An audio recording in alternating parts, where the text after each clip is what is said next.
बिस्मिल्लाहिर्रहमानिर्रहीम। अस्सलाम वालेकुम नाज़रीन, हमारी सिर्फ प्रोग्राम फ़ैसले जी घड़ी। मां यहाँ आफ्ताब मुगेरी। ॾेह तोड़े पर ॾेह में हिन काइनात में तमामु जेके हिन वक़्तु असांखे ॾिसनि पिया, रहनि पिया, ॿुधनि पिया, अॼु ईद गदीर जी लख लख वाधायूं हुजनि, छाकाणि त अॼु जे ॾींहं ते वॾो अहम फ़ैसिलो आक़ाए दो जहान कयो, जंहिं फ़ैसिले यकीनी तौर ते हिन काइनात में हर रहंदड़ जे लाइ उहो वॾो अहम फ़ैसिलो हुयो। उन फ़ैसिले यकीनी तौर ते उन वक़्तु उहे माण्हू जेके मौजूदु हुआ उन गदीर जे मैदान में, जंहिंमें आक़ाए दो जहान काइनात जे हिन मालिक यकीनी तौर ते मौलाए काइनात जो हथु खणी करे ऐं उन चयो जंहिंजो मां मौला उनजो अली मौला। अॼु तय आहे त उन जे जेको आहे सो ॾिहाड़ो अॼु ॾेह तोड़े पर ॾेह में दुनिया जे कुंड कुड़श में वॾो अक़ीदो एतिराम सां मल्हायो बि वञे पियो। अॼु यकीनी तौर ते अहिड़ा फ़ैसिला भी नज़र अचणु खपनि ऐं उनजे नक्शे क़दम ते आक़ाए दो जहान ते असांखे हलणु खपे। यकीनी तौर ते असांजे आइन में, पाकिस्तान में, कानून में इहे सभु शयूं मौजूदु आहिनि, पर अफ़सोस सद अफ़सोस असां इन फ़ैसिलनि ते अमल कोन पिया कयूं। इहो असांजो कसूर आहे, उनखे यकीनन दुरुस्त करणु खपे। अॼु ॻाल्हि कयूं त वज़ीर आज़म पाकिस्तान शहबाज़ शरीफ़ अॼु पार्लियामेंट जे इन इजलास में ॻाल्हाईंदे अॼु वॾी अहम ॻाल्हि कई त पाकिस्तान हिन वक़्तु माशी ऐं ॿियनि सूरत हाल जो दो चार त आहे, उन में मसइलनि में त आहे ई, पर हिन सां गॾोगॾु तमामु सियासी धुरियूं जेके आहिनि उहे गॾिजी करे कहिड़ी बि रीति इन पाकिस्तान खे इन भंवर मां कढूं। अॼु फ़ैसिले जी घड़ी में इंतज़ारु हुयो त अॼु शायदि उहो चइजे त जेके मख़सूस सीटूं आहिनि जेके पाकिस्तान तहरीक इंसाफ़ जूं, जंहिंमें अॼु सुप्रीम कोर्ट फ़ैसिलो अॼु ॿुधाइणो हुयो, पर उहो फ़ैसिलो बि अॼु न आयो, छाकाणि त अॼु बि इन जेको आहे सो चइजे जेके सुन्नी इताद काउंसिल जे तरफ़ां वकीलनि जा जेके चइजे त जिरा हुई, जेका बहस हुयो जेको जज साहिबनि जे साम्हूं, उहो लॻे पियो त अञा कंप्लीट कोन थियो आहे। पर अॼु चीफ जस्टिस कायस फाज़ी सां चयो त जॾहिं तव्हां इनामी बांड यानी के वरितो ई न आहे त पोइ तव्हांजी बांड कीअं निकिरंदो। चवण जो मक़सदु इहो ई हुयो शायदि चीफ जस्टिस जो, जॾहिं तव्हां सुन्नी इताद काउंसिल दरख़्वास्त इलेक्शन कमीशन में ॾिनी कोन, इलेक्शन विढ़ी कोन, त पोइ तव्हां रिज़र्व सीट जो ऐं अक़लियतनि वारी सीटुनि जो हक़ु कीअं पिया रखो ऐं कीअं डिमांड कयो पिया। फ़ैसिलो यकीनन ई अचिणो आहे, असांखे उन फ़ैसिले जो इंतज़ारु आहे। पर हिन सां गॾोगॾु पाकिस्तान पीपल्स पार्टी जे चेयरमैन बिलावल भुट्टो अॼु मईशत जी बहाली जे लाइ अॼु ॻाल्हाईंदे यकीनन ई उन ॻाल्हि खे दोहिराईंदे चयो त 18 वज़ारतुनि जो जेको ख़ात्मे वारो जेको मुतालबो हुयो पाकिस्तान पीपल्स पार्टी जो, उहो अॼु वॾो अहम आहे। इन सां पाकिस्तान जी मैशियत ते, पाकिस्तान जी इकनॉमी ते वॾा असर पवंदा, छाकाणि त इहे 18 वज़ारतूं जेके आहिनि अगरि इहे ख़तमु थियनि थियूं त इन सां घटि में घटि क़ौमी ख़ज़ाने में इंतिहाई जेको आहे सो बचत बि थी सघे थी ऐं इन्हनि पैसनि खे ॿिए हंधि बि यूटिलाइज़ करे सघे थो। इन सां गॾोगॾु ॻाल्हि कयूं त ऑपरेशन अज़्म इस्तिकाम जेको आहे उहो ॿिनि सूबनि में थींदो। अॼु वज़ीर दिफ़ा जेको आहे ख्वाजा आसिफ़ जेको आहे सो उन प्रेस कॉन्फ्रेंस कंदे ॿुधायो त सभिनी सियासी धुरियुनि खे एतमाद में वठंदासीं। उन में पाकिस्तान तहरीक इंसाफ़ JUIF ऐं ॿियूं जेके अवामी नेशनल पार्टी आहे ऐं ॿी सियासी धुरियूं आहिनि, उन्हनि खे यकीनन ई एतमाद में वठंदासीं ऐं पार्लियामेंट में बि इन ते ॻाल्हि कंदासीं। इहो हिकिड़ो टारगेट ऑपरेशन हूंदो। इन में यकीनी तौर ते जहिड़ी रीति माज़ी में ऑपरेशन कया विया, उन में लॾ पड़ाण थी ऐं केतिरा ई माण्हू KP मां ऐं अगरि ख़ासि तौर ते ॻाल्हि कयूं सवाद जी, त उतां पंजाब ऐं सिंध जे मुल्क जे मुख़्तलिफ़ मुल्कनि जे हिसनि में आया ऐं उन्हनि वरी वापसी कई पंहिंजे उन अबाणे वतन ॾांहुं, पंहिंजे शहरनि ॾांहुं। पर ईअं न थींदो त हाणे इन ऑपरेशन सां कंहिंखे लॾ पड़ाण करणी पवंदी। अॼु इहा बि ॻाल्हि कई वज़ीर दिफ़ा। इन सां गॾोगॾु इन ऑपरेशन जा कहिड़ा असर थींदा, उहा पंहिंजी जॻह ते वॾी अहम ॻाल्हि आहे। इन सां गॾोगॾु अगरि ॻाल्हि कयूं त अॼु तय आहे त सिंध जे उन बैराज जो जेको मसइलो आहे, जेको चइजे त सिंध हुकूमत सखर बैराज जी जल्दी बहाली वारी जेका ॻाल्हि करे पई, त उहा जल्द खां जल्द थी सघे त ईंदड़ ॾींहंनि में बारिशुनि जो बि सिलसिलो जारी थींदो सिंध जे अंदरि। ईअं न थिए त वरी सिंध वरी हिकु ॿिए कंहिं बोर्ड जे लाइ तयारु हुजे, अलाह न करे त हिन धरती ते अहिड़ी को आफ़तूं या बोर्ड अचे, छाकाणि त हिन वक़्तु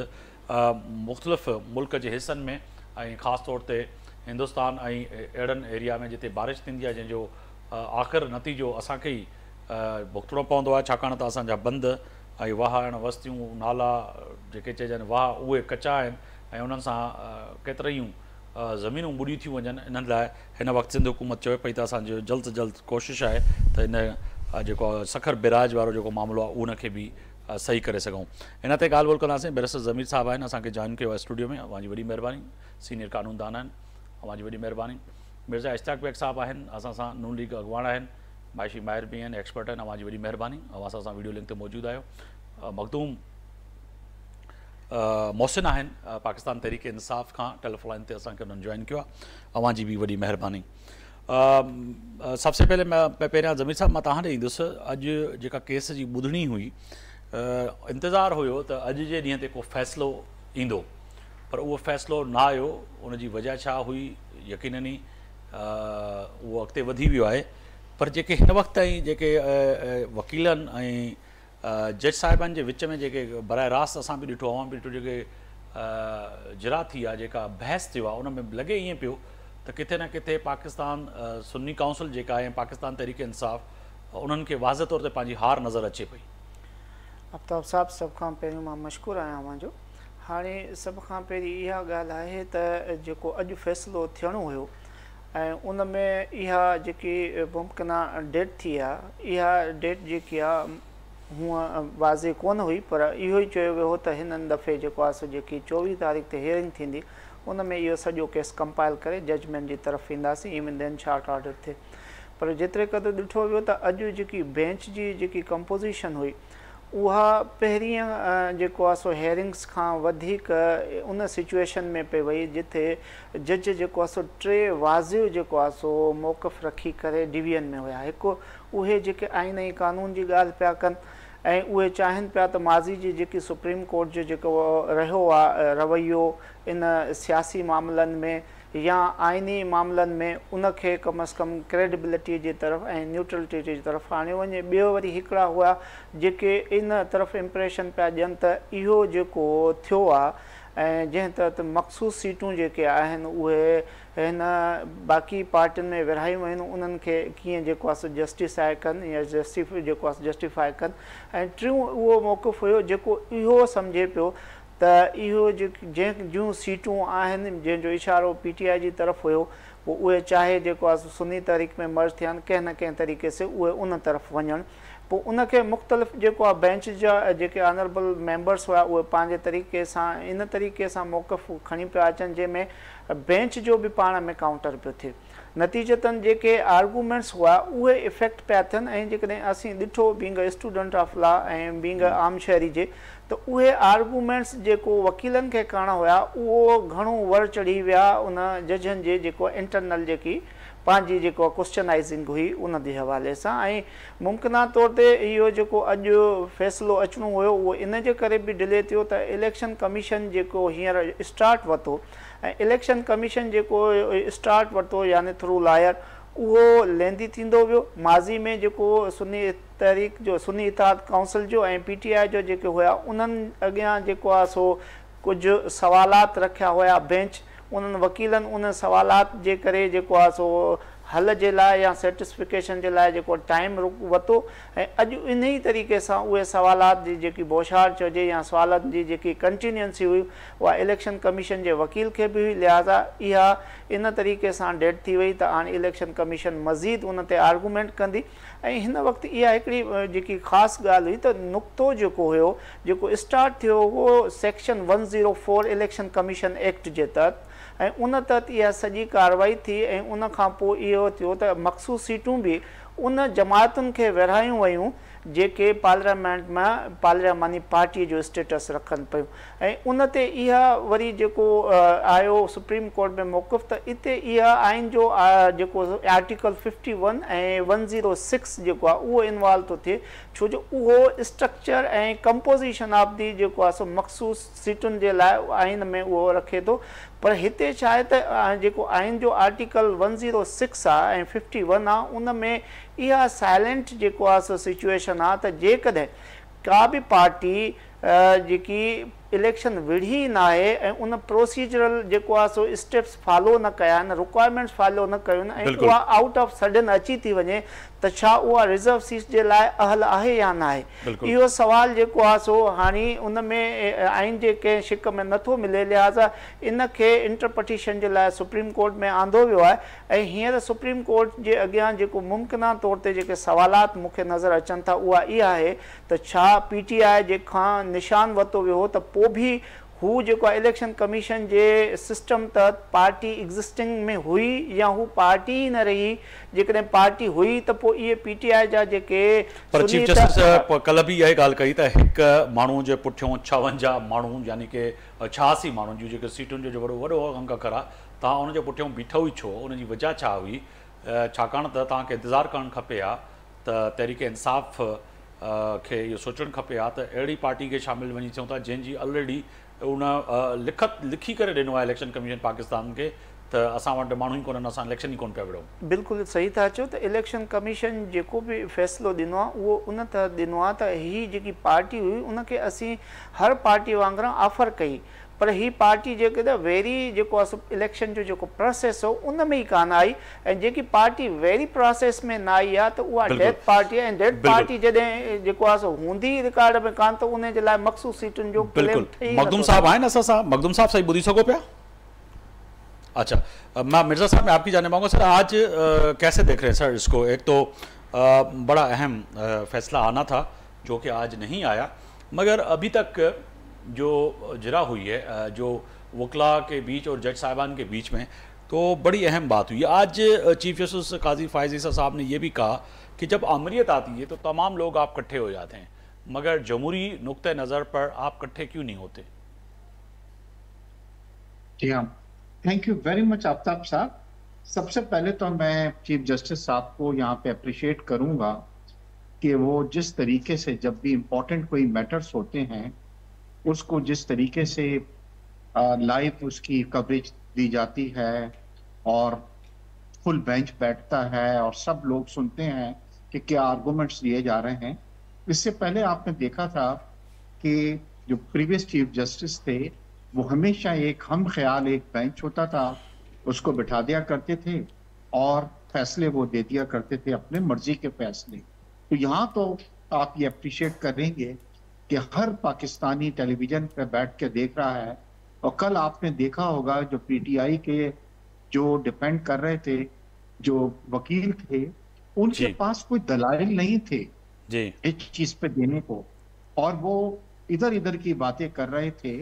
और साफ नजर आ रहा था कि कोई सब्सटेंस नहीं है उनके दलाइल के अंदर। तो जो भी फैसला आएगा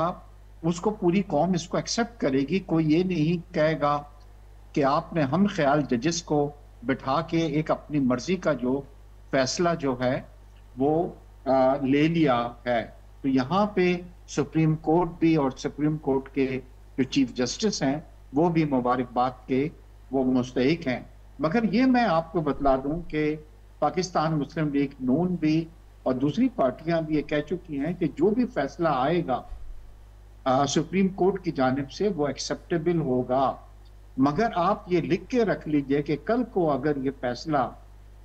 इनके खिलाफ आता है तो फिर आप देखिएगा कि सोशल मीडिया पे क्या ट्रोलिंग शुरू होगी, क्या कहा जाएगा और चीफ जस्टिस साहब के ऊपर भी क्रिटिसाइज वो किए जाएंगे। हालांकि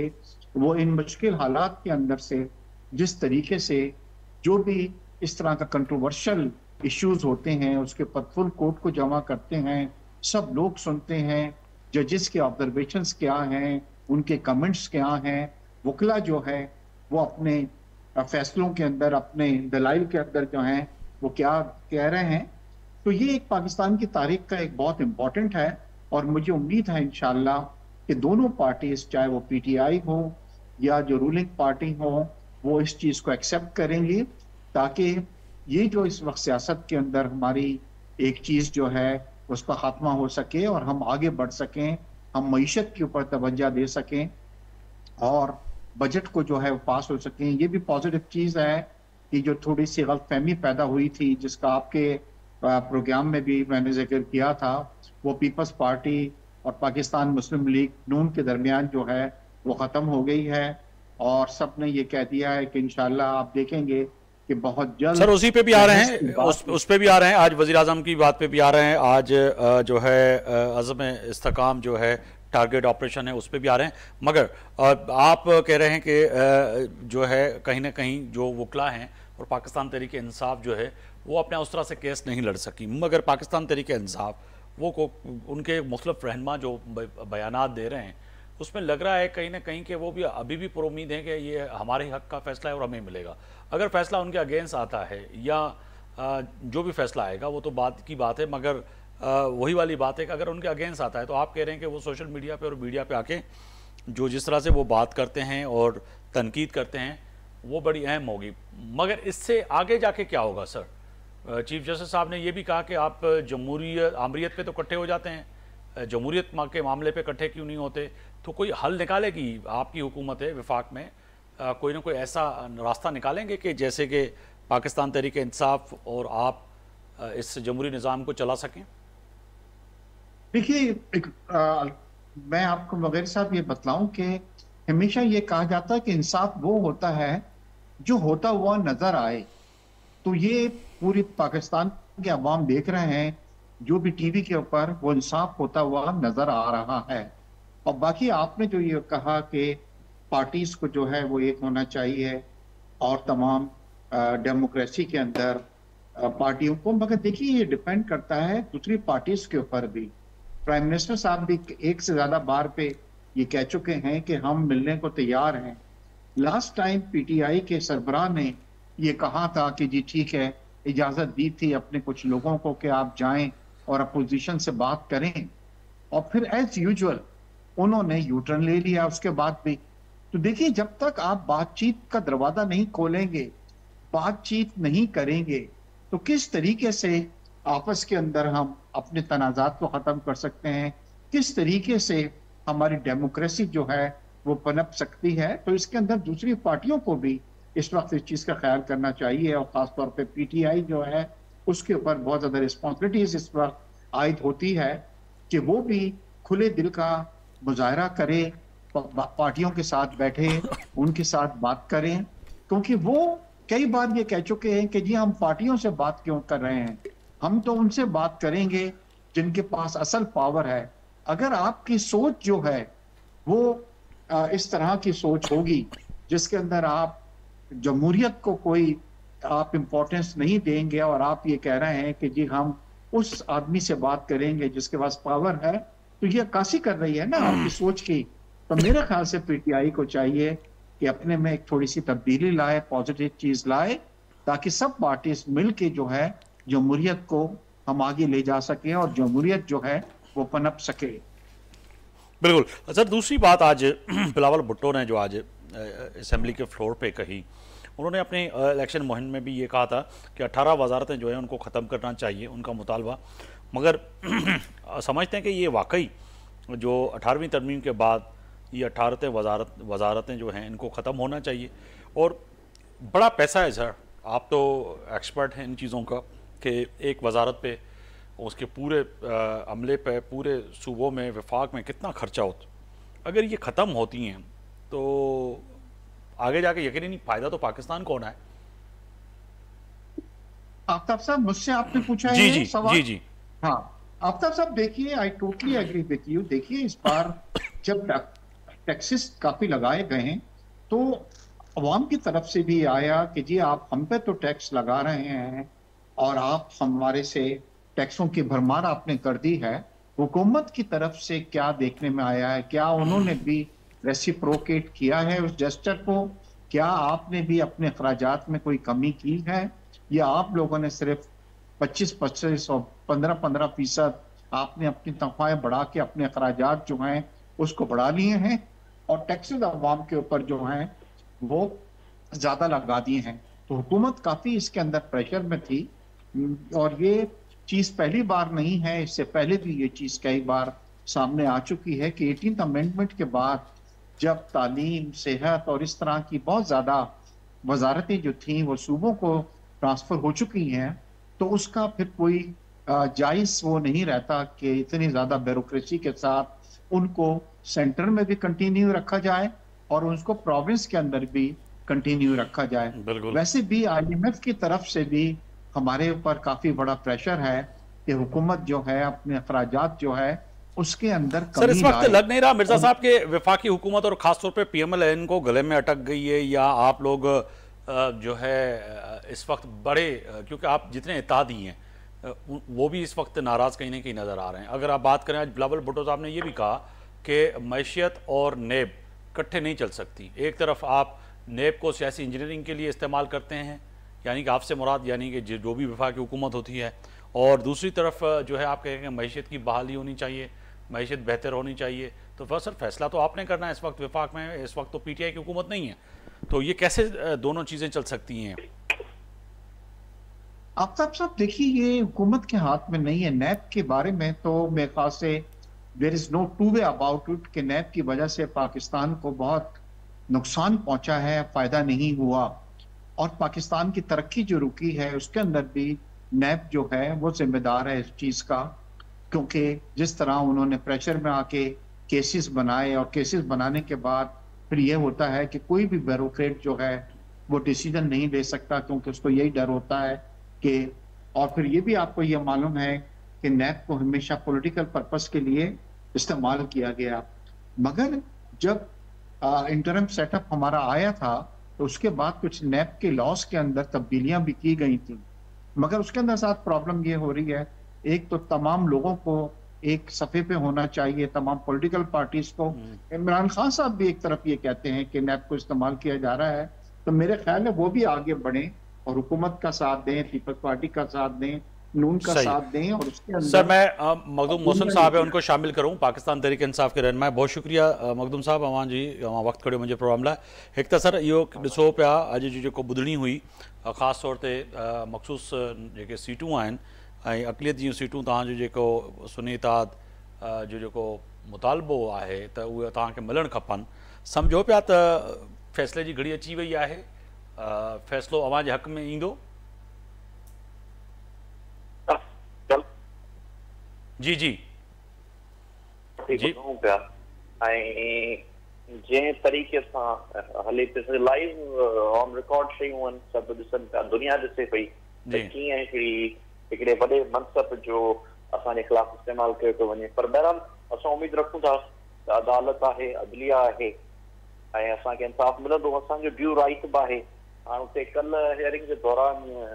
चीफ जस्टिस साहब जिन चयो त अगरि तव्हां 8 मुल्क जे अवाम जी तर्जुमानी था करियो, अवाम जे वोटर्स जी ॻाल्हि था करियो, त उन्हनि जो वोट जो इस्तेमालु ज़्यादती कई वई। तव्हां ॿुधायो त तव्हांजे इंट्रा पार्टी इलेक्शन कान थी सघी, उन में असांजा 8 लख माण्हू रजिस्टर्ड आहिनि ऐं उन्हनि जे बि वोट किनायो। त लॻो ईअं पिए त जहिड़ो को असां को कंहिं मुखालिफ़ वकील सां ते बहसबाज़ी थी, पर बहरहाल उन जे बावजूद बि असीं सम्झूं था त न, पर जेके चीफ जस्टिस जा सवाल हुया मखदूम साहब उहे त बिल्कुलु दुरुस्त हुया त इंट्रा पार्टी इलेक्शन कराइण तव्हांजो पंहिंजो इंट्रा पार्टी जो फ़ैसिलो हुयो, उन में को PMLN या पीपल्स पार्टी या चीफ जस्टिस काज़ी फ़ाइज़ ईसा या ॿिए जो तो मामिलो न हो। तव्हांजो मामिलो तव्हांखे वक़्त ते इंट्रा पार्टी इलेक्शन कराइणु खपे हा, जेका मुख़्तलिफ़ तव्हांजा सीनियर रहनुमा बि इन शइ खे ग़लती खे तस्लीम करे चुका आहिनि। त इहो त ॾोहो त तव्हांजो हुयो, इन में तव्हां ॾोहारी अदालत खे या कंहिं मुखालिफ़ खे त नथा चई सघो। अगरि ईअं थियो आहे त मूंखे थी पियो ॿियनि पॉलिटिकल पार्टीज़ जेके पढ़ियूं आहिनि उन्हनि कंहिं प्रॉपर चैनल ते अगरि असांखे इन सज़ा मिले थी त पोइ जस्टिस फॉर ऑल हुजणु खपे, सभिनी ते इन तर्ज़ ते एक्शन थियणु खपे। न पर वरी उते ई मखदूम साहब इहा ॻाल्हि अचे पई त जे मिर्ज़ा इश्तियाक बेग साहब हिकिड़ो बेसिकली रुकन आहे PMLN जो, हाणे जेको आहे नवाज़ शरीफ़ पंहिंजो वोट वरितो आहे, अगरि PMLN मां उथी करे को अदालत ते दरवाज़ो खड़काए थो या इलेक्शन कमीशन में वञे पियो दाई, त या लाज़मी आहे त इलेक्शन कमीशन उन ते दांह कंदी। एस अकबर बाबर जेको आहे सो उहो तव्हांजो बुनियादी रुकन हुयो पाकिस्तान तहरीक इंसाफ जो, उहो वियल हुयो, को नून लीग ऐं पीपल्स पार्टी अवां जे अगेंस्ट न वई हुई। इंट्रा पार्टी इलेक्शन ते एतिराज़ बि तव्हांजी ई पार्टी मां माण्हुनि वारिया, PMLN मां अञा ताईं कंहिं न वारिया आहिनि, न पीपल्स पार्टी मां वारिया आहिनि, ऐं जे वारींदा त यकीनन इलेक्शन कमीशन ऐं उनखे बि पोइ तव्हांजे नुक़्ते नज़र ते यकीनन उन्हनि खे अहिड़ो एक्शन खणणु खपे जेको तव्हां लाइ आहे। साईं असांजी इन शइ में असांजी कंप्लेन PMLN पीपल्स पार्टी या असांजी जुडिशरी तरफ़ असांजी कंप्लेन आहे इलेक्शन कमीशन त इलेक्शन कमीशन असां सां इंसाफ़ नाहे कयो। इलेक्शन कमीशन अगरि असां ते कनेक्शन खणे त सभिनी ते खणे एक्शन, सिर्फ़ु ऐं सिर्फ़ु असांजे लाइ ई हिकिड़ो स्पेशल ट्रीटमेंट रखियो जेको 2024 जी इलेक्शन खे काबू करण जे लाइ कयो वियो त असांजे कैंडिडेट कीअं फॉर्म 45 त जेके खटेरनि खे फॉर्म 45 वांदो वियो कीअं असांखे निशान कसियो वियो कीअं असांजा बाद में इलेक्शन गुज़री हुई त रिज़र्व सीट मिलण जे बावजूदि एतिरी भारी अक्सरत मिली त असांजो ॾिसंदे इन ते को रिज़र्वेशन को PMLN सां त आहे कान या को पीपुल्स पार्टी सां त आहे कान या कान पता का कोर्ट सां असीं कोर्ट में अगेंस्ट वियाई आहियूं इलेक्शन कमीशन जे डिसीजन जे ख़िलाफ़ इलेक्शन कमीशन जे गैर मुनसिफ़ाना किरदार ते असांखे तहफ़ुज़ात आहिनि ऐं उहे अॼु बि आहिनि उन में असां जेको इलेक्शन कमीशन सां चवंदासीं कि इलेक्शन कमीशन में जेके इंडिविजुअल हींअर वेठा आहिनि उहे असां सां पर्सनल आहिनि उन्हनि असां सां बायसनेस ॾेखारी ऐं ऑन रिकॉर्ड शयूं आहिनि उन में जेको उमेद रखूं था त अॻियां को सुठो फ़ैसिलो ॾींदी सुठो एग्ज़ाम्पल काइम कंदी जीअं ॿियनि केसिस में तव्हां ॾिसो त चवंदा हुआ त साइफर में हीअं थींदो हूअं थींदो पर एंड ऑफ द डे शिकायत थींदी थी वञे थी वञे त ॾिसो हिकिड़ो अर्ज़ु हिकिड़ो कयां तव्हांखे त पॉलिटिक्स में या जिथे तव्हां विक्टिमाइज़ेशन कंदव या जिथे तव्हां पंहिंजे मनसब जो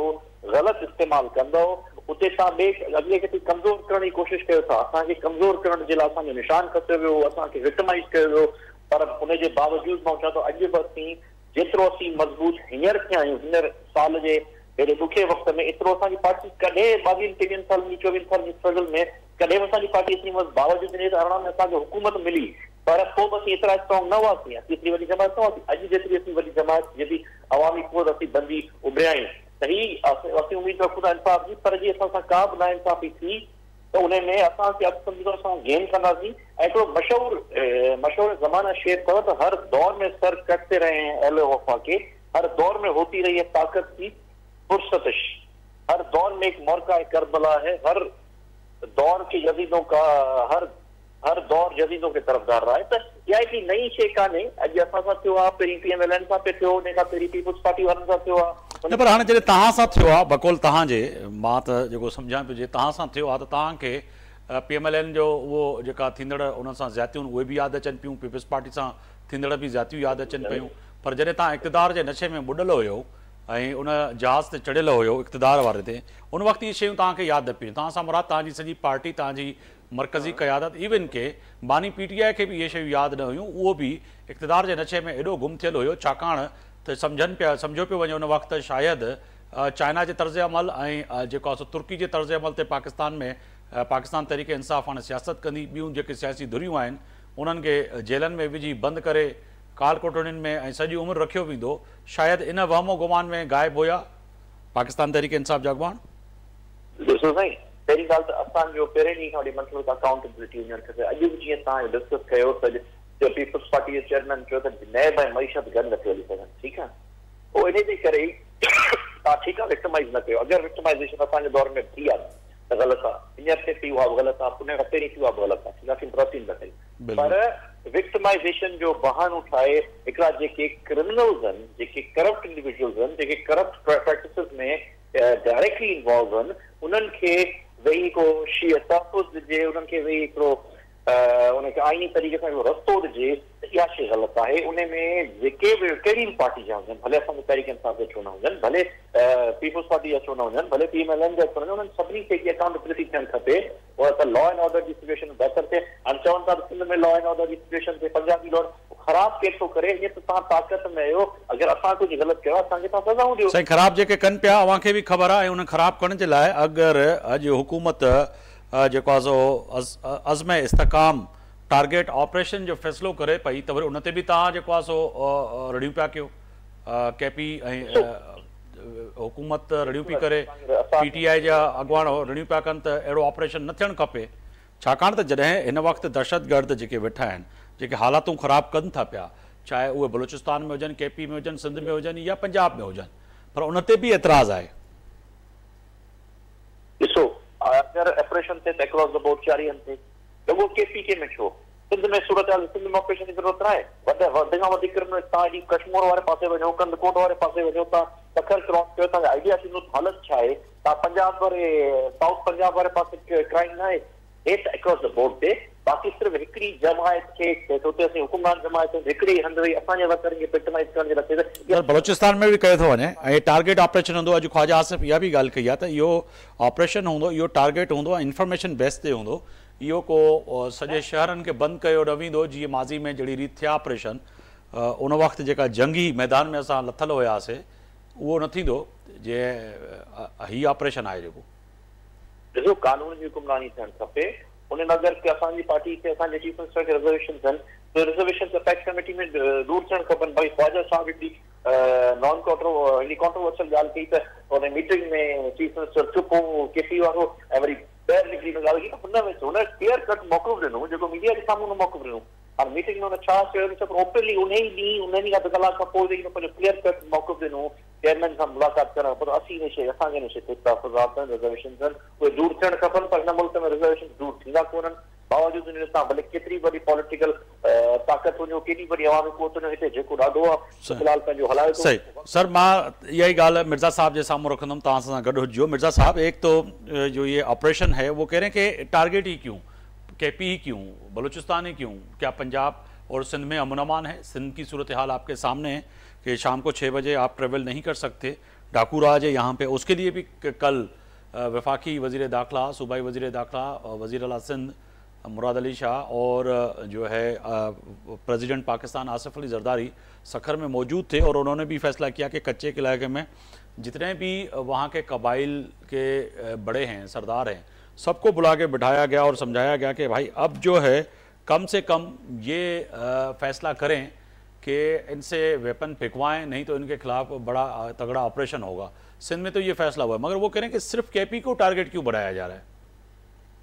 सर देखिए केपीके के अंदर सबसे ज्यादा वारदातें हुई हैं खासतौर पे चाइनीज की। देखिए इस बार बड़ी एम्बेरसमेंट हुई जब चाइना के वजीर पाकिस्तान आए यहाँ पे क्योंकि इस वक्त हमारा जो सी पैक है वो जेपटाइज होता जा रहा है क्योंकि चाइनीज हमसे बहुत फोर्सफुली ये कह रहे हैं कि आप हमारे लोगों की हिफाजत कर रहे हैं और हम उनसे ये कहते हैं कि हम आपकी हिफाजत कर रहे हैं मगर मुल्क दुश्मन जो लोग हैं वो क्या कर रहे हैं कि चाइनीज पे हमले कर रहे हैं। अभी आपको मालूम होगा कि कुछ अरसे पहले भी चाइनीज की एक बहन को टारगेट बनाया गया था और उसमें जो भी चाइनीज थे वो और ये पहला वाक़ा नहीं हुआ इससे पहले इसी मुकाम पे एक बार पहले भी एक बस की जो चाइनीज को वर्कर्स को ले जा रही थी इंजीनियर्स को ले जा रही थी उसके ऊपर हमले किए गए जिसके बाद जो डैम के ऊपर काम था वो रोक दिया गया। अब सी पैक जो है वो एक बहुत बड़ा पाकिस्तान के लिए गेम चेंजर है जिसके अंदर $45 बिलियन ऑलरेडी चाइना जो है पाकिस्तान में लगा चुका है। और यहाँ पे बड़े अफसोस के साथ मुझे आफ्ताब साहब ये कहना पड़ता है कि पीटीआई के वक्त के अंदर इमरान खान साहब ने जनाब इसको जो था डिले कर दिया था और रोक दिया था इसके ऊपर सी पैक पर काम बिकॉज वो अमेरिका को खुश करना चाहते थे ट्रंप को और उन्होंने बल्कि तो सबसे ज्यादा अमेरिका के खिलाफ जो है इमरान खान और पीटीआई है वो कह रहे हैं हमें भेजा ही अमेरिका ने घर। जी हाँ बल्कि इनके एक वजीर ने यहाँ तक कहा था कि हम सी पैक को दोबारा रिव्यू करेंगे कि क्या पाकिस्तान के फेवर में है ये चीज के नहीं है। तो इतनी बड़ी जब चीजें हुई हैं तो अभी भी हमारे दुश्मन जो हैं उनकी पूरी ख्वाहिश यह है कि सी पैक जो है वो पाया तकमील तक नहीं पहुंच सके। तो ये जो ऑपरेशन का किया गया है और ये पहला ऑपरेशन नहीं है इससे पहले भी आप देखेंगे कितने बार हमने ऑपरेशंस किए हैं। कराची में ऑपरेशन हुआ है आपने देखा है कराची में एक बार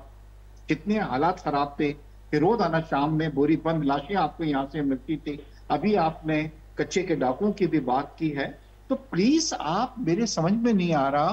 फिर क्यों आप इनसिक्योर फील कर रहे हैं क्योंकि अगर ऑपरेशन हो रहा है ये किसी पार्टी के खिलाफ नहीं हो रहा ये दहशत गर्दों के खिलाफ हो रहा है इसमें तो आपको सपोर्ट करना चाहिए इसमें तो आपको ये कहना चाहिए। मगर सर इसमें तो देखें ना मौलाना फजल रहमान को भी एतराज है तहरीक इंसाफ को एतराज है अवामी नेशनल पार्टी को एतराज है फैसल करीम गुड्डी के साथ अभी आपने देखा होगा कि 2 दिन पहले जो है उन्होंने कल भी प्रेस कॉन्फ्रेंस करते हुए जिस तरह से अवामी नेशनल पार्टी ने रद्द अमल दिया है अपना तो अब आज ख्वाजा साहब कह रहे हैं कि जी ठीक है इसको हम पार्लियामेंट में भी ले जाएंगे और तमाम तहफ़्फ़ुज़ात जो हैं इनके दूर करेंगे। तो समझते हैं कि कहीं ना कहीं जो है मुल्क के इस सलामती पर और ख़ास तौर पर सी पैक के नुक्ते पे सब लोग आपसे आमादा हो जाएंगे आपके साथ बैठेंगे बात करेंगे। देखिए लॉजिक से अगर बात की जाएगी तो डेफिनेटली जो भी पाकिस्तान का खतर होगा जो पाकिस्तान से प्यार करता है। देखिए इस वक्त क्या हो रहा है कि डर सबसे ज्यादा जो है वो गवर्नर साहब सॉरी वहाँ के जो चीफ मिनिस्टर हैं उनको है वो सुल्तान राही बने हुए हैं, रोजाना सुबह खड़े हो जाते हैं कुल्हाड़ी लेके और ऐसी ऐसी बातें करते हैं जो आज से पहले कभी किसी चीफ मिनिस्टर ने की होंगी। अभी कुछ दिनों पहले आपने देखा है कि जनाब वो चले गए और जहां पे लोड शेडिंग हो रही थी उन्होंने कहा हम अपनी मर्जी से अब इसमें डिसीजंस लेंगे। नहीं, उन्होंने तो आपको ये भी कह दिया कि हमारे पास जो है ना विफाक का बटन हमारे पास है, अगर हमारी बिजली और लोड शेडिंग में इजाफा हुआ तो फिर तो हम पूरे मुल्क की बिजली बंद कर देंगे। कि अगर ये ऑपरेशन हुआ तो कहीं ऐसा नहीं सर, मुझे लगा ऐसा है कि ये एक नई सियासत इंट्रोड्यूस करवाई जा रही है पाकिस्तान के अंदर पीटीआई, क्योंकि नई नई चीज़ें लेके आती है। अगर खुदा ना खास्ता कल जो है लाड़काना, बदीन, ठट्टा, सजावल के लोगों को अगर गैस मुयसर ना हो तो वो भी ऐसे करें सिंध के वज़ीर आला के जाके पूरी की पूरी पाकिस्तान की जो यहाँ से सप्लाई है सुई गैस की वो बंद कर दें कि भाई मेरे शहरियों को नहीं मिल रही, हमें नहीं मिल रही। आफ्ताब साहब ये देखें पीटीआई जो है किस तरह की सियासत पाकिस्तान में पोलराइजेशन की लाई है। कुछ दिनों पहले इनके एक एमएनए ने जो लैंग्वेज यूज की ख्वातीन के सामने, जो आप कभी जिसका तस्वुर आज से पहले कभी नहीं हुआ था। तो आप इस तरह की सियासत कर रहे हैं, अगर ये चीजें दूसरे प्रोविंसेस में भी शुरू हो जाती हैं तो फिर ये मुझे बताइए कि इदारे क्या करेंगे। तो उनको डर ये है चीफ मिनिस्टर साहब को कि अगर हमारा यहाँ पे ऑपरेशन होता है तो इसमें हम जो चीजें कर रहे हैं और ये चीजें उनकी बढ़ती जा रही हैं, तो मेरा ख्याल है कि वो सिक्योर फील कर रहे हैं। बट मुझे पूरी उम्मीद है कि पार्लियामेंट आप देखेगी कि इस चीज की सपोर्ट करेगी और बड़ी जरूरत है इस चीज की कि वहां पे अभी भी परसों भी ये न्यूज थी कि अफगानिस्तान से कुछ लोग जो हैं वो इंतजार कर रहे हैं कि किस तरीके से पाकिस्तान में दाखिल हों और नए हमले हमको किए जाएं। क्या हम इंतजार सर उसके अलावा भी बड़ा अहम सवाल है कि मैं बैरिस्टर ज़मीर साहब के सामने रखूंगा कि जो पाकिस्तान तहरीक इंसाफ के उस वक्त की हुकूमत ने जो टीटीपी के समेत कई ऐसे जो कह सकते हैं कि कलदम तंजीमें थी जिनके एक ज़राए के मुताबिक जो कहा जाता है कि 30,000 से ज़्यादा लोगों को जो है आम माफ़ी देके उनको केपी के मुख्तलिफ जगहों पर बसाया गया, बिठाया गया, इवन के सवात के अंदर जो अभी खबरें आ रही हैं। और क्या समझते हैं कि बैरिस्टर साहब ये छा पिया सम्झो तो पोइ इहो वाकई इहो वॾो हिकिड़ो फ़ैसिलो हुयो जेके 30,000 खां वधीक जेके दहशतगर्द हुया कलदम तंज़ीम जा, उन्हनि खे अगरि आम माफ़ी ॾेई करे विहारियो वियो आहे त हाणे उहे रिएक्ट कंदा, किथे न किथे पंहिंजी वफ़ादारी ॾेखारींदा बि ऐं उन जूं वफ़ादारियूं नज़र बि अचनि पियूं। पोइ उन ख़िलाफ़ु अगरि ही जेको ऑपरेशन कयो पियो वञे अज़्म इस्तेकाम, वाकई इहो लॻे पियो त ऑपरेशन हिकिड़ो कामयाबु हूंदो, इहो हिकिड़ो आइनी कानूनी मुल्क जी दिफ़ा जे लाइ हिकिड़ो ऑपरेशन वॾो ज़रूरी आहे। नेशनल सिक्योरिटी जे मामले खां को बि मामिलो वॾो कोन्हे को। बिल्कुलु। ऐं जीअं मिर्ज़ा साहब चयो त हिते चाइनीज़ ते हमला थिया आहिनि या उन सां गॾु जेके आर्म फोर्सिस आहिनि उन्हनि ते जेके हमला थिया आहिनि, ऐं उन खां अलावा सूरत हाल इहा त जेके उहे मनसूबा जेके मुल्की मुफ़ादात ते आहिनि ऐं मुल्की मईशत जे लाइ उन्हनि खे जेको आहे सबोताश करण जे लाइ हमला थिया आहिनि, त उहो मुंहिंजो ख़्याल आहे नेशनल सिक्योरिटी जो मसइलो आहे। ऐं इहो मसइलो अहिड़ो आहे जेको इन इशू ते तमामु इदारा तमामु कानून अची ख़ामोश थींदा आहिनि त असांजी सलामती ऐं मुल्की बक़ा जे मामलनि में जेकी बि का शइ आहे उहा कंहिं बि हिसाब सां पहले नंबर ते हूंदी, पहिरें नंबर ते अवलियन ते हूंदी। ऐं ॿी इहा ॻाल्हि त माज़ी में जीअं तव्हां ॿुधायो त इक़्तिदार जे नशे में 2018 में जेको कॾहिं तरीक़ोकार करे ऐं पीटीआई हुकूमत में आई, हाणे उहो 2024 में जेकॾहिं ओतिरो न त कंहिं हद ताईं जेकॾहिं हुननि खे महसूसु थिए थो ईंदे ऐं त पोइ उहो इम्प्रेशन वठनि था त हा भई हाणे जेको आहे सो इहे शयूं ईअं न हुअणु खपनि हा, ऐं उहे उन ग़लतियुनि मां शायदि सिखण जे जाइ ते अञा उन शयुनि में पिया वञनि त जीअं जेको आहे सो अदम इस्तेकाम वधे। ऐं हीअ जेको माज़ी में तव्हां ॿुधायो त जेके उहे दहशतगर्द जंहिं जेको आहे मुल्की सलामती, मुल्की अवाम, मुल्की मफ़ाद ऐं मुफ़ाद आमा जे मामलनि में तालिबान जेके एॾा वॾा हमला कया आहिनि जिन खे जेको आहे सो शायदि हिन क़ौम जो नस्ल बि माफ़ न कनि, उन्हनि खे इन तरीक़े सां सेफ पैसेज ॾेई करे ऐं इहो करे थो त मुंहिंजो ख़्याल आहे इहो बि नेशनल सिक्योरिटी ते हिकिड़ो कॉम्प्रोमाइज़ हुयो। हाणे जेकॾहिं इहा शइ मुल्की एजेंसियुनि खे सम्झ में आई हूंदी त किथे न किथे अहिड़े क़िस्म जा एलिमेंट्स जेके माज़ी में इन तरीक़े सां छॾिया विया आहिनि, छो जो असीं हिते सिर्फ़ु पीटीआई जो ज़िक्र न कंदासीं पर हिकिड़ी शइ ज़रूरु चवंदासीं त हिते हर पार्टी वटि हिकु मिलिटेंट विंग रही आहे ऐं उहा मिलिटेंट विंग जेको आहे सो कंहिं न कंहिं तरीक़े सां उन पार्टी जे हुकूमत में या अपोज़िशन में रहण दौरान यूज़ थी आहे त मुमकिना तौर ते थी थो सघे त असांजे लॉ इन्फोर्समेंट एजेंसियुनि खे का अहिड़ी ज़रूरत महसूसु थी हुजे जंहिं इहो जेको हाणे ऑपरेशन आहे अज़्म इस्तेहकाम उन जी ज़रूरत महसूसु कई हुजे छो त जेकॾहिं असां हुकूमत में हूंदा आहियूं त पंहिंजी हुकूमत खे बचाइण जे लाइ कंहिं न क़िस्म सां अहिड़ी फोर्सिस खे यूज़ कंदा आहियूं ऐं जेकॾहिं हुकूमत खां ॿाहिरि हूंदा आहियूं त पोइ पंहिंजो प्रेशर ऑपरेशन जेको कंदी उहो त पीटीआई जे ख़िलाफ़ ऑपरेशन न हूंदो न, नून लीग जे ख़िलाफ़। मां अचां पियो इन ॻाल्हि ते त हाणे पार्टियूं इन में एतिराज़ जेको कनि थियूं ख़ासि तौर ते अवामी नेशनल पार्टी जिनखे सभु तहफ़ुज़ात आहिनि उहे छा पिया सम्झो त वाक़ई इहे तहफ़ुज़ात उहे सम्झनि पिया त असांजे ख़िलाफ़ ऑपरेशन या असांखे हुन में टारगेट कयो वेंदो। न अर्ज़ु इहो आहे त हिते जेकी पाकिस्तान जी सियासी तारीख़ रही आहे उन में जेकॾहिं तव्हां सुठो कयो तॾहिं बि तव्हांखे एप्रिशिएट न कयो वेंदो आहे, जेकॾहिं तव्हां ग़लति कयो तॾहिं त बि तव्हांजे ख़िलाफ़ु सिकनि जो या जेको आहे सो ईअं खणी चइजे सज़ा न मिलंदी आहे। हीअ प्रेसिडेंटली हाणे अहिड़ो ठही वियो आहे त जेको बि कंदो उनखे असांखे ग़लति साबित करिणो ऐं जेको ग़लति आहे उहो वरी कोशिशि कंदो असांखे सही साबित करणु। त हिकिड़ो हीउ जेको मुल्की सलामती जो मामिलो आहे इन में मुंहिंजो ख़्यालु ई जेको अज़्म इस्तेहकाम आहे उहो टारगेटेड ऑपरेशन उन सोच जे ख़िलाफ़ु आहे, उन फ़िक्र जे ख़िलाफ़ु आहे जंहिंमें को बि माण्हू चाहे उहो का बि पार्टी हुजे, को बि इंडिविजुअल हुजे, को बि दहशतगर्दी वारो या जेको आहे सो मुल्क दुश्मन अनासिर जेको बि उन शइ में जेको इन्वॉल्व थी सघे त उन सोच जे ख़िलाफ़ु हिकिड़ी जेकी स्ट्रेटेजिक ऑपरेशन उन जे लाइ इहो अज़्म इस्तेहकाम। मखदूम साहब मां आवाज़ ॾींदुमि, छा पिया सम्झो सर हीउ जेको ऑपरेशन अज़्म इस्तेहकाम आहे चओ पिया त क्रॉस ऑफ द बॉर्डर थियणु खपे, पूरी पाकिस्तान में थियणु खपे,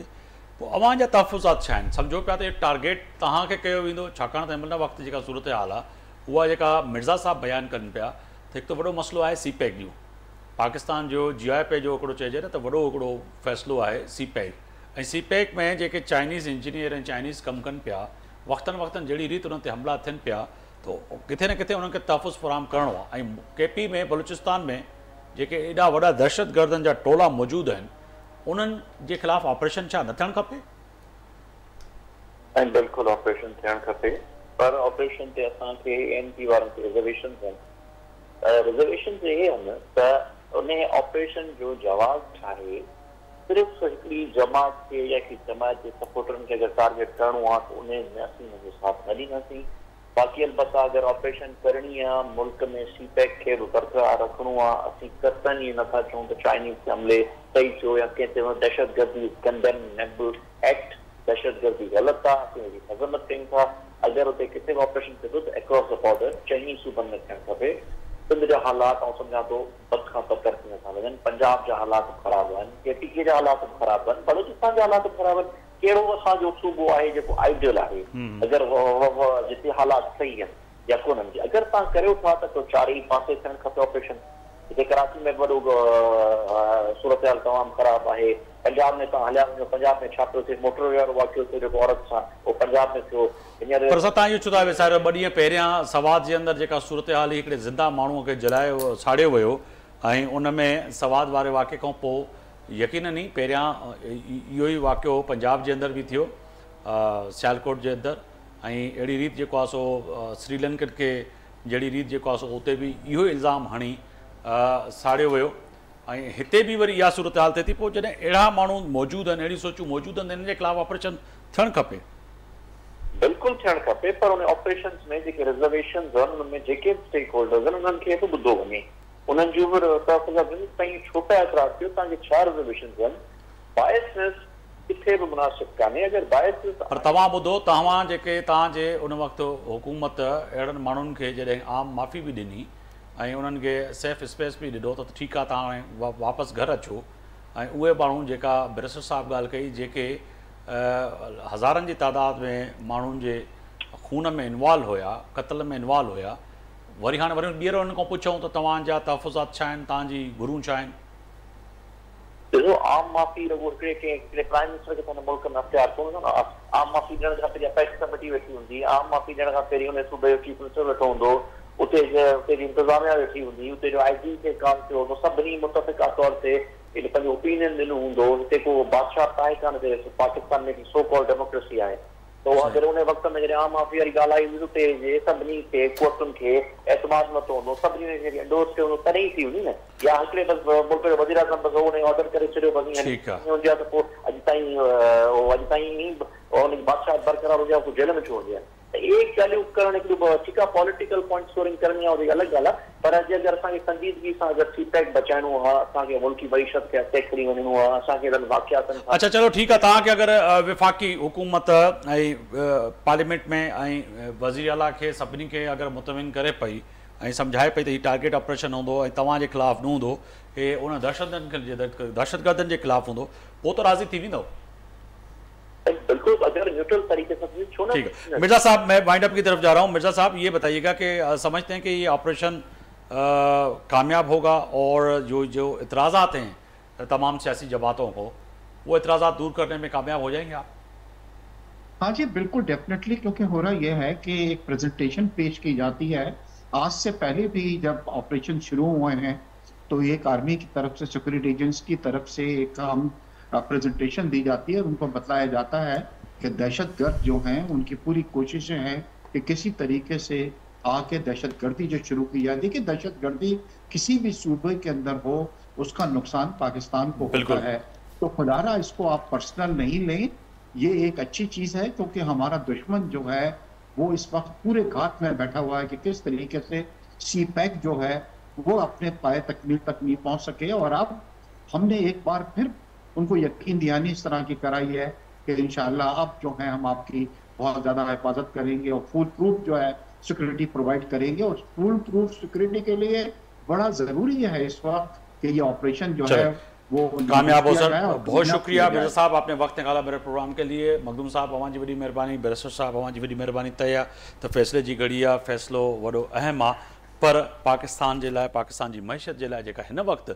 पाकिस्तान जी हुकूमत, ख़ासि तौर ते वफ़ाक़ी हुकूमत जेको नओं ऑपरेशन जो जेको ॻाल्हि कई आहे, त उन ऑपरेशन खां पोइ जेके सियासी दूरियूं आहिनि किथे न किथे उन्हनि खे राज़ी करिणो पवंदो, उन फ़ैसिले ते आमादा करिणो पवंदो त बलोचिस्तान ऐं KP जे अंदरि जेको इहो ऑपरेशन थिए थो इहो कामयाबी माणे। आफ्ताब मोगरी खे इजाज़त ॾींदा, अल्लाह हाफ़िज़।